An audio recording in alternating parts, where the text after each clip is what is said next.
Greetings and salutations, everyone. My name is Andrew Kirchhoff, and welcome to my YouTube channel. Today, we're talking about my Week 5 trade targets for the 2020 fantasy football season.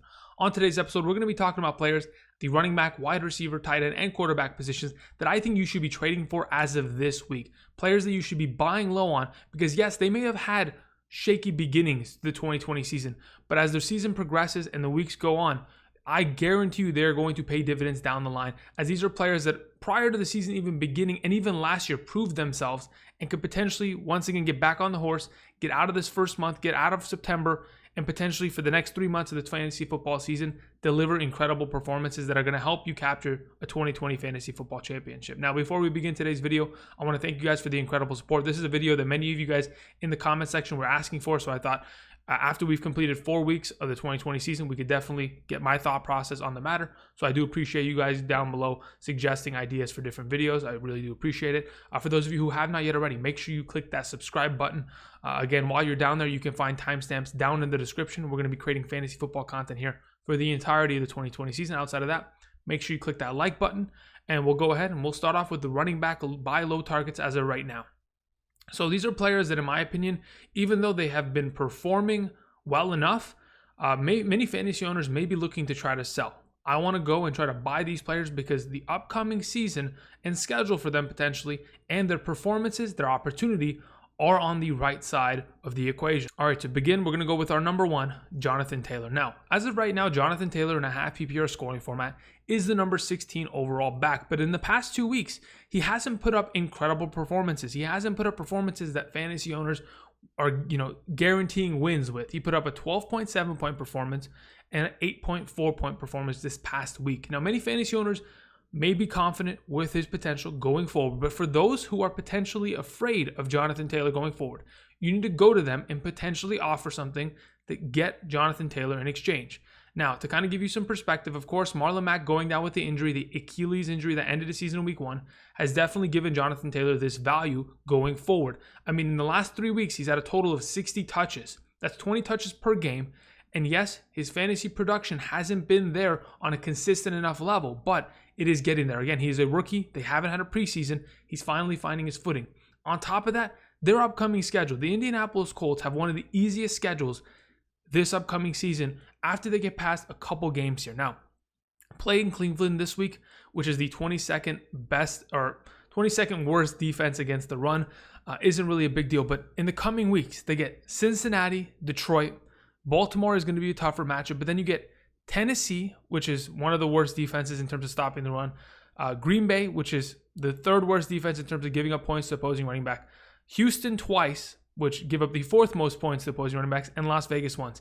So they are playing against the number 1, the number 3, the number 4, and the number 5 team in the last 7 weeks in terms of points giving up to opposing running backs thus far this season in fantasy. Their schedule is incredible. They're going to continue to give Jonathan Taylor the ball because he's the starting running back of this team for the future. And I 100% believe that if there's someone in your league willing to try to sell and give Jonathan Taylor away right now, I'm buying in on it because the next 2 games, Cleveland and Cincinnati, prior to the bye week, he's going to prove to everyone why he's so highly valued going into the 2020 season and beyond. So again, Jonathan Taylor's our number 1. We move on to our number 2, Josh Jacobs. Again, another player that has been great. Josh Jacobs is currently the number 9 running back in fantasy, but in the past 2 weeks, he's put up like an 8.1 point game and an 8.8 point game. These aren't performances that we're taking home and winning weeks with. In fact, he may have lost you a week, but here's the thing. Josh Jacobs, as of thus far this season, is averaging 24 touches per game. And though majority of those came in the first 2 games, I expect him to get back into the right direction. Sure, the game scripts have not been great for the Las Vegas Raiders, but eventually he'll get back on track. The thing that I noticed that I really like with Josh Jacobs thus far this season is his utilization in the passing game. Though I'd love to see him get more receptions, he's at least had 3 receptions in every single game in 1 game of 4 receptions. A total of 13 receptions in 4 games may not seem like a lot, but for a running back like Josh Jacobs, it is definitely going to make a difference and by the end of the season, pay dividends. He gets more opportunities in the passing game. He gets to be on the field more often. And as time goes on and that offensive line gets healthier and their team gets healthier, I mean, the wide receiver position has been a mess. They're going to be able to keep up with teams and get Josh Jacobs into the end zone. I really, in my opinion, am going after Josh Jacobs. I know that he's the number 9 running back, and there might not be people willing to give him away, but a lot of people are going to look at his points put up, and they're going to think, wow, he was only a 1-week guy. The rest of the weeks, he's kind of been disappearing, and they might want to trade him. If they're willing to, you go after him. Another player that I was really high on this offseason, Miles Sanders. Miles Sanders has been very disappointing as of late. In terms of the last 3 weeks, and because he missed week 1, of course, the last 3 weeks have been a decline. I mean, he went from like 18 points, 12 points to just this past week, barely getting himself a manageable amount of points, which a lot of fantasy owners aren't looking to try to deal with. They want instant production at the running back position, especially an RB1 or an RB2. As right now, Miles Sanders is the number 29 running back overall, having missed week 1, and probably would be in the top 24 conversation if he had played week 1, of course. But as of right now, he plays against Pittsburgh and Baltimore in the next 2 weeks. And though I think he could produce against both of these teams, he's going to have a very tough time. Whether you buy Miles Sanders this week or after the next 2 weeks in terms of the tough matchups, after that, Miles Sanders and the Philadelphia Eagles have a great schedule. They play the Giants, the Cowboys, the Giants again, Cleveland, Seattle, Green Bay, Arizona, then Dallas. Those are some fantastic games. Those are games against teams that aren't very good at defense and want to, throw the ball and put up a lot of points. It's going to be shootouts, and the ability for Miles Sanders to get usage, not even on the ground, but through the air. I mean, the amount of targets that he will get over time are going to pile up. Again, he's had 60 touches in the last 3 weeks. That's 20 touches per week since he's been active this season. I think he's going to eventually get back on track. This was a guy that was averaging 16 plus points in fantasy when he was a starter for this Eagles team in the back end of last year. I think he'll eventually get back there. It's just going to take a couple of weeks after these tough matchups. So that's why I want to be able to buy him prior to, the entire mess. But maybe you could buy him after the Pittsburgh game. I don't know. It just depends. Moving on. Nick Chubb. Nick Chubb is currently on the injured reserve. But if, in fact, he is a part of a team in your league in which the owner is 100% in a mess and does not have the ability to win games in the next 3 weeks because Nick Chubb is not a part of that roster, I would love to go get him. Because in the last 3 weeks, Nick Chubb had in week 2, 100 yards and 2 touchdowns. Week 3, 100 yards and 2 touchdowns. This past week against Dallas, Kareem Hunt practically had that 2-touchdown game and had 71 yards on 11 carries. Ernest Johnson had himself 13 for 95. Nick Chubb was going to surpass 100 yards and 2 touchdowns for the 3rd week in a row. That was going to happen without any doubt in my mind. Now, after Nick Chubb comes back from the injured reserve, the question is going to be, what exactly does his schedule look like? And boy, can I guarantee you that it looks beautiful. You play against Las Vegas, Houston. Philadelphia is probably the toughest matchup of the group. Then you get Jacksonville, Tennessee. Las Vegas, Houston, Jacksonville, and Tennessee are all within the top 10 worst defenses in terms of giving up points to opposing running backs. Then you get Baltimore, another one of the tougher ones with Philadelphia. But again, this is a running team. They can definitely produce against Baltimore. We've seen in the past Nick Chubb go for 100 yards on Baltimore. Then they get the New York Giants and the New York Jets in the fantasy playoffs. Incredible schedule. And I think this is something that I want to go ahead and key in on and potentially buy while Nick Chubb is on the IR. If, of course, your team can afford it. If you have a powerful enough team to where you can afford picking up a guy that is going to sit on your bench for the next 3 weeks, I would 100% say go for it. David Montgomery is my number 5. Now, if you had told me prior to the season beginning that Tariq Cohen was not going to play this year, I would have ranked David Montgomery as a top 16 running back. Easily would have been in that conversation because last year he finished as the number 23, 24 overall running back in fantasy half PPR. So I would have thought to myself, okay, he would definitely have an uptick in opportunity. As of this far this season, with Tariq Cohen getting very little utilization and David Montgomery being the lead back of this team, the 3-down back, he's been the number 25 running back in half PPR. That is not the greatest thing that I wanted to see. And though it isn't the end-all be-all, and the first 4 weeks of the season is not going to define him, I think going forward, we're going to find that David Montgomery is going to be a better back. Looking at his schedule, Carolina, the Rams, New Orleans, Tennessee, Minnesota is an easy... Tennessee, Minnesota, Green Bay, Detroit, Houston. That is an easy slate. Then they play Minnesota again, and then they play Jacksonville. The back end of the season, after obviously there's Carolina, Rams, and New Orleans. Rams, New Orleans could be a toss-up. They could end up not performing well. But after that, David Montgomery, as a 3-down back in this offense, just this past week had 6 targets. Going forward, in my eyes, seems like a player that could be bought for very cheap. He had a very bad game this past Sunday, only put up 9 points, had to get that 2-point conversion to at least take him to the next level. But to be honest, when I think about him, this upcoming Thursday against Tampa Bay, he could end up faltering once again And then you could buy him for even cheaper in terms of overall value. So he's my number 5. The last player at the running back position I wanted to mention is Kenyan Drake. Kenyan Drake hasn't been great. I know it. And I think that you could really go and buy him for an extremely cheap amount. As of right now, he's running back 34. He's averaged a lot of touches per game. 18 touches per game as of thus far this season. You don't get that kind of opportunity anywhere. You're not going to be able to find a running back on the waiver wire that's going to be averaging 18 touches per week unless an injury is going to happen. So when I look at their schedule and they play against the Jets, Dallas, Seattle, Miami, Buffalo, Seattle again, the New York Giants in the next couple of weeks, I think to myself, why wouldn't I want to invest in a player that I can get for pennies on the dollar? And honestly, running back depth is everything. So if I can pick up a player that I don't really have to give up much for, and eventually he's going to play as a depth role for the running back position, and also maybe even eventually shapes up and I can trade him again, it doesn't matter, because if I can really get him for cheap, because I know a lot of fantasy owners don't want to even see him. I mean, there's probably fantasy owners that are dropping him at this point, but I want to trade for him. You should go in with like a little bit of a softer offer. I know there are a lot of fantasy owners that believe in Kenyan Drake, but don't let them, push you around a little too much. This guy, as of right now, in my eyes, is worth something down the line, but hopefully you can get him for cheaper as of right now. We'll move on, and we will talk about the wide receiver position next, shall we? Here we go. Okay, so the wide receiver position starts off with number 1, Chris Godwin. Now, Chris Godwin has missed 2 out of the last 4 weeks, but to be honest, when I look at his production when he's active and healthy, 7 targets, 6 receptions, 79 yards, 10.9 fantasy points and a half PPR. The next game, 6 targets, 5 receptions, 64 yards and a touchdown, 14.9 points and a half PPR. Overall, he's producing. This offense is going to produce. Tom Brady, just this past weekend, 5 passing touchdowns against a good secondary. Even without Chris Godwin in the lineup, with O.J. Howard going down with an Achilles injury, with Leonard Fournette and LaShawn McCoy injured. When in fact, Chris Godwin comes back from his hamstring injury, whether it's week 6 or week 7, Chris Godwin is going to figure it out.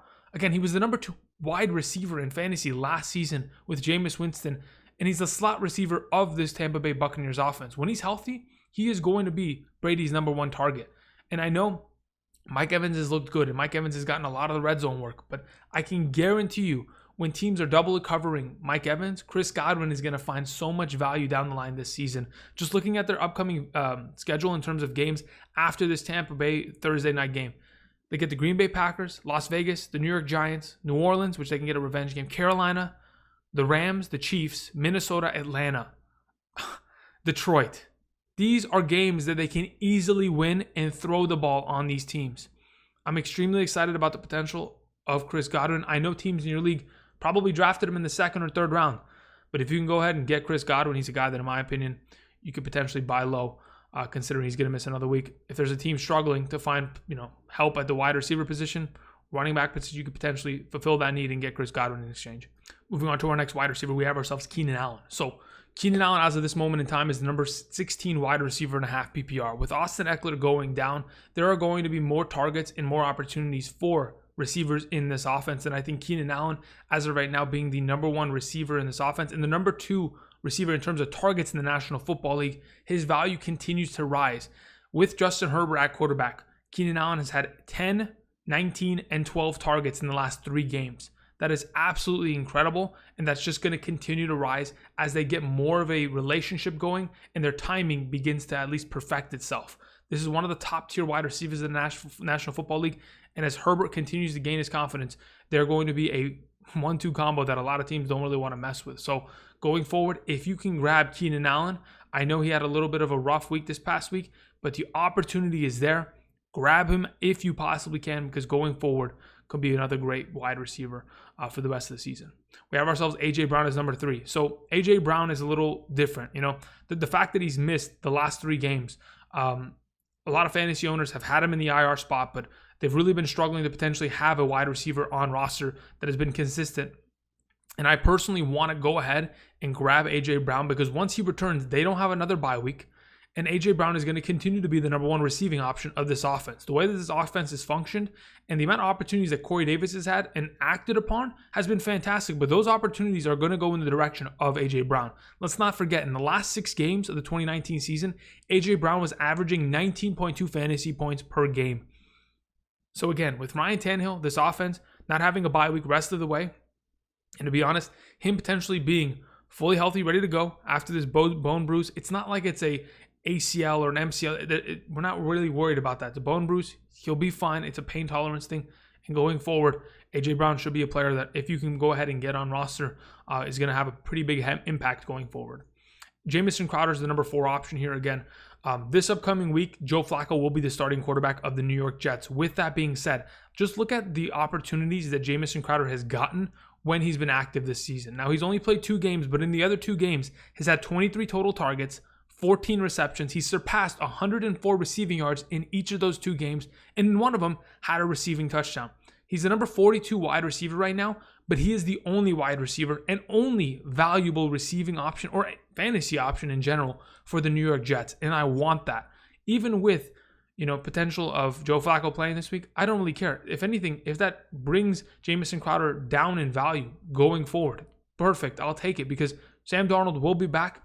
And when Sam Darnold and Jamison Crowder are on the field, going back to 2019, Crowder is averaging 13 fantasy points per game last year, and it's only going to get better this upcoming season, because really they don't even have Le'Veon Bell for a little while. And outside of him at wide receiver, we're really struggling to find some value there. The rookie that they drafted is gone. Rashard Perriman has done nothing. Berrios, he's the slot receiver. He's going to play backup to Jamison Crowder. So again, Crowder going forward, another one of these options that if you can find and trade for, I want him, because he is a solid top 24 wide receiver when with Sam Darnold and ready to go.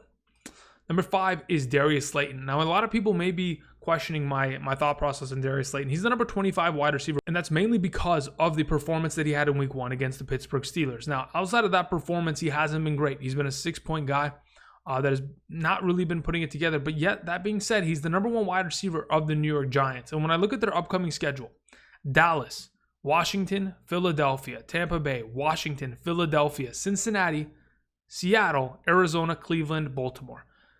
When you play against the NFC East, for the majority of the games going forward, these are going to be shootouts. These are teams that cannot play defense. The secondary of Dallas has been giving up so many points. Washington's secondary is nothing special, and neither is Philadelphia's. Darius Slayton, as of last week, didn't he get injured? I'm pretty sure he did. Darius Slay. Isn't it Darius Slay? Yeah, it is Darius Slay. So going forward, that's going to be a nice matchup between the two. But regardless, I think that with this offense, the way it's built without Saquon this year, Sterling Shepard's still on IR. It's Slayton's team. It's Engram's team. But as of right now, I think Darius Slayton could be a guy that if he's available on waivers, you're going to get him. But if he's available for trade and you can get him for very cheap, I think going forward, not a bad option. The last guy I wanted to mention is DJ Moore. And it's not because I value DJ Moore less than some of these other guys. I just think owners might not be as willing to separate with him, but he hasn't had great performances as of late. I mean, he's only had one good performance that we can actually point to and say, oh, that was fun. He had himself over 100 receiving yards. He got targeted 13 times. Like, that was great. Outside of that, he's been the number 35 wide receiver in fantasy and nothing too important. So I think as a player that is going to be playing against Tampa Bay, New Orleans, Atlanta for the next couple of weeks, the matchups are going to continue to serve in his direction and really help him out.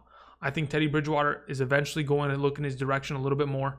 And I know Robbie Anderson has been the number 1 wide receiver of that team, and they're getting Curtis Samuel more usage. But I can assure you that DJ Moore eventually will end up finding himself in the right side of the fantasy bracket in terms of being a productive piece for this Carolina offense. All right, so now that we've covered the wide receiver position, we can go ahead and move on to the tight end and quarterbacks. To close out today, we're going to start off with the tight end position, and my number 1 tight end that I want to go after right now is Zach Ertz. I know Zach Ertz has not been performing. He's been the number 17 tight end in half PPR, and he's been averaging 7 targets per game. I expect all those numbers to increase. His yards per game, his targets per game, his fantasy production per game. That is going to eventually increase. After the next 2 weeks, you're playing against Pittsburgh and you're playing against Baltimore. The schedule gets significantly easier. I talked about it with Miles Sanders. I'm telling you guys, The Philadelphia Eagles, they've been in a very rough spot to begin this season in terms of their schedule, the injuries, and Carson Wentz just not performing up to par. But as we progress, I guarantee you the receiving options of this team get healthy. They come back. You get Alshon back. You get Rieger back. You get Deshaun Jackson back. It's going to open up this offense, and it's going to give more opportunity. Dallas Goedert coming back. It'll give more opportunity to Zach Ertz to get open. Eventually, it'll all come through again. This is one of the offenses that uses tight ends the most in the National Football League, that targets the tight ends the most over the last couple of years. They're going to continue to hammer away for it, and I think Zach Ertz is another one of these players that you want to go potentially buy. Another tight end that I'm very confident in going forward is Hunter Henry. Similar to the situation with Keenan Allen, when Austin Eckler is going to miss a month and a half plus this season, it's going to 100% increase targets for the tight end position. And though Hunter Henry has been a little bit inconsistent, hasn't found the end zone in a while, Hunter Henry, as of right now, being the number 15 tight end, doesn't instill fear in me, but instead gives me the idea that, well, Hunter Henry has been performing a little bit lower than expectation and is eventually going to get back on track. And I think this week against New Orleans, that could be the case. New Orleans is giving up a lot of points to opposing tight ends. Over the last couple of weeks, they have been hurt heavily, with Justin Herbert finding himself in this offense in the last couple of weeks, performing well. I think Hunter Henry could get back on track this week and really get his momentum going in the right direction. So it's a matter of time of, if you don't have one of these tight ends that is in the top 5, top 6 conversation, and you're really looking to find a consistent play, I think Hunter Henry going forward for the rest of the season can be that for your team. The last tight end option I wanted to bring up was Noah Fant. Now, Noah Fant has performed. He has been consistent. Currently he's the number 4 tight end in fantasy and half PPR, but the question is, when is he going to come back from his injury? How does the quarterback situation look in Denver? And if, in fact, I can trade for him and get him on my roster, is it worth it? I think so. I think Noah Fant, his opportunity, his production thus far this season has proven his value. And I think not only has it proven his value, but when Drew Lock comes back, he's going to continue to funnel target just right in the direction of Noah Fant, because this is a Pat Shurmur-led offense. They don't have Cortland Sutton, and they're going to feed the tight end position because, again, even with Melvin Gordon, Phillip Lindsay in the backfield, they're not really a team that's going to target the backfield very often. They're going to target their tight ends, and from there on out, get more value for Noah Fant. So if you can pick him up while he's out and you have another tight end on roster for the next couple weeks, I don't think that's a bad option at all. Moving on to the quarterback position, we start off with Deshaun Watson. And even though Deshaun Watson has not performed up to par, and he's been the number 14 quarterback throughout the first quarter of the season, let's think about the schedule at hand here, right? Starting off with Kansas City, tough matchup. Baltimore, Pittsburgh, those have been tough. But they're just this past week, he had to make a comeback in the fourth quarter to try to compete with Minnesota. And he looked good at the end there. But the firing of Bill O'Brien, in my opinion, is going to lead to more success for a player like Deshaun Watson. Yes, they've been hamstrung with the idea and the whispers around them that losing DeAndre Hopkins has made him a worse quarterback. I don't believe that to be the case. I think he's eventually going to be one of these quarterbacks that makes everyone around him better. And though he has not proven it thus far this season, the schedule going forward is one of the easiest as the quarterback position. So what am I looking at? I'm looking at a quarterback that not only has the mobility and has averaged over 400 rushing yards per season, but is always going to get those 4 or 5 rushing touchdowns. Those kind of numbers are going to pay dividends going forward. And I think Deshaun Watson is another one of these quarterbacks that you can go ahead, potentially get cheap, and if in fact are able to roster him, could end up playing and becoming one of those top 6 to 8 quarterbacks this upcoming season. He might not be able to get back to his top 5 back-to-back rankings from the 2018 and 2019 season, but I think in 2020 he can at least finish within the top 10. Moving on, we talk about Drew Brees at the quarterback position. Drew Brees has been average, and though his performances have not convinced me to start him every single week, I do believe that once Michael Thomas and Jared Cook are back from injury, we're going to find ourselves with a different Drew Brees. Thinking about what he was able to produce last year within this offense. Drew Brees, once he came back from injury in weeks 8, I think it was week 8 through 17 of last season, he was averaging 23 fantasy points per game in a 4-point per passing touchdown format. He was averaging 300 passing yards per game and 3 passing touchdowns per game. And though Alvin Kamara's rushing total and rushing yards and rushing touchdowns are a lot higher than they were last year, I expect this offense to get back to being able to pass the ball at will and just imposing their will with Michael Thomas and Jared Cook in the red zone. So I expect Drew Brees to get back on track. Another one of these quarterbacks that, in my opinion, if he's available or you can get it for cheap, and you're really struggling at the quarterback position, not a bad option. The last option for today in terms of buy low targets, Cam Newton. Cam will be on the COVID-19 list for 3 weeks. That means once he comes back, it'll be at least 2 weeks from now. So he'll come back, he'll be ready. Let's not forget, he was the number 7 quarterback prior to this COVID-19 situation in week 4. From weeks 1 through 3, he was the number 7 quarterback with 149 rushing yards. So that's about 50 rushing yards per game, an extra 5 points. That's practically a passing touchdown extra. And he had 4 rushing touchdowns in the first 3 weeks. So he was getting about 10 extra points per week just on the ground. That's going to continue. And once he comes back, the schedule is going to be easier, playing against the Jets, the Dolphins. These are going to be games that he can absolutely win. And this team will need him to win to get themselves into the playoffs. I think Cam will be back and better as ever. So as of right now, those are the buy low trade targets that I wanted to mention today. Thank you everybody for watching. We will try to make more and more content like this, but again, it does take a lot out of me in terms of being able to put out 2 videos a day, edit them all, get it going. But I do appreciate you guys. Make sure you click that like button today. Let me know down below, down in the comment section, what are players that you are going for? What are buy low trade targets that everybody should be going after? Start a conversation down there. Let's see what you guys are thinking. I appreciate you guys stopping by today, watching your channel. Tomorrow, Wide Receiver Wednesday, we'll talk about my top 36 wide receiver rankings. And until then, thank you everybody for watching, and I'll see you guys. Peace.